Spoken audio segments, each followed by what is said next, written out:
मान्यतानुसार हिंदू धर्म में 33 करोड़ देवी देवता हैं, जिनमें से एक इंद्रदेव भी हैं। इंद्र को देवताओं का अधिपति अर्थात देवताओं का राजा कहा जाता है, लेकिन इसके बावजूद इंद्रदेव की पूजा नहीं की जाती और न ही इंद्रदेव की पूजा के लिए कोई मंदिर बनवाए गए हैं। कहा जाता है कि श्राप के कारण देवराज इंद्र की पूजा नहीं की जाती है।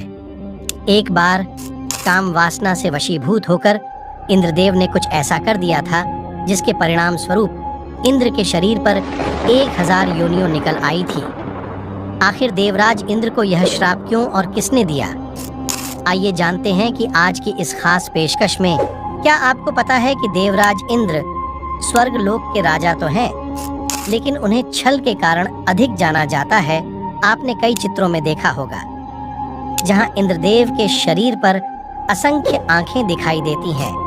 दरअसल ये आंखें गौतम आर्षि द्वारा मिले श्राप का परिणाम है।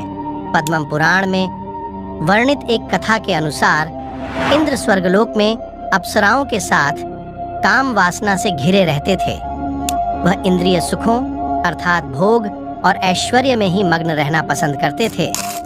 उनके दरबार में सुंदर अप्सराएं नृत्य कर और गंधर्व संगीत से उनका मनोरंजन करते हैं, लेकिन तब भी वह संतुष्ट नहीं थे।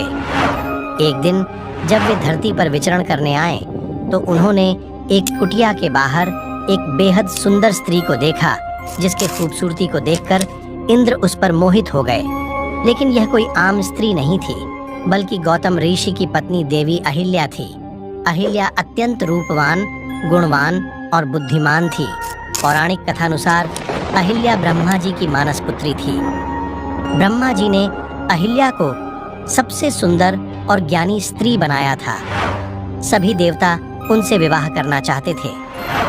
तब ब्रह्मा जी ने एक शर्त रखी कि जो सबसे पहले त्रिलोक का भ्रमण करके आएगा, अहिल्या का विवाह उसी से होगा।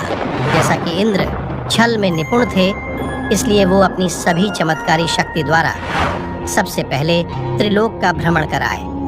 लेकिन तभी नारद जी ने ब्रह्मा जी को बताया कि आर्षि गौतम ने इंद्र से पहले भ्रमण किया है। नारद जी ने ब्रह्मा जी से कहा कि गौतम ऋषि ने परिक्रमा के दौरान एक गर्भवती कामधेनु गाय की परिक्रमा की है, जिसके कारण ब्रह्मा जी ने कहा कि कामधेनु गाय तीनों लोकों से भी श्रेष्ठ है। इसलिए ब्रह्मा जी ने अपनी मानस पुत्री अहिल्या का विवाह गौतम आर्षि से करवा दिया। लेकिन इंद्रदेव इस विवाह से बिल्कुल भी खुश नहीं थे। उन्हें अहिल्या बेहद पसंद थी। इसीलिए जब उन्हें अहिल्या प्राप्त नहीं हुई तो इंद्रदेव ने अपनी वासना को शांत करने के लिए एक षड्यंत्र रचा। देवराज इंद्र ने अहिल्या को पाने के लिए छल पूर्वक अपनी माया से रात को सुबह जैसे वातावरण में परिवर्तित कर दिया। गौतम ऋषि को लगा कि सुबह हो गई और वे कुटिया से निकलकर स्नान और पूजा पाठ के लिए बाहर चले गए। जब अहिल्या ने उन्हें गौतम आर्षि के वेश में देखा तो वह उन्हें अपना पति समझ बैठी। वहीं दूसरी ओर जैसे ही गौतम ऋषि ने नदी के आसपास का वातावरण देखा तो वह अचंभित रह गए। उन्हें अनुभव हुआ कि अभी सुबह नहीं हुई है, इसलिए वो वापस अपनी कुटिया की तरफ लौट गए। कुटिया लौटते ही उन्होंने देखा कि उनके भेष में कोई दूसरा पुरुष उनकी पत्नी के साथ रति क्रियाएं कर रहा है। यह देखकर गौतम आर्षि अत्यधिक क्रोधित हो गए और उन्होंने इंद्र समेत अपनी पत्नी अहिल्या को श्राप दे दिया। गौतम ऋषि ने अहिल्या की बात सुने बिना उन्हें जीवन भर पत्थर की शिला बनने का श्राप दिया था। कोई गलती न होने के बावजूद भी अहिल्या ने पति के श्राप को स्वीकार किया और जिंदगी भर पत्थर बनकर रही।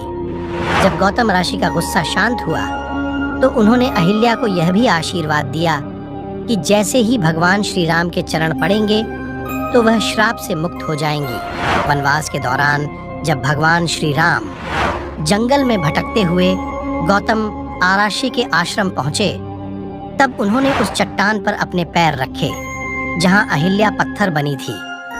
उसी वक्त अहिल्या श्राप से मुक्त हो गई और वापस अपने मानव रूप में आ गई। वहीं देवराज इंद्र को धिक्कारते हुए गौतम ऋषि ने कहा कि तुमने यह सब केवल एक स्त्री की योनि पाने के लिए किया।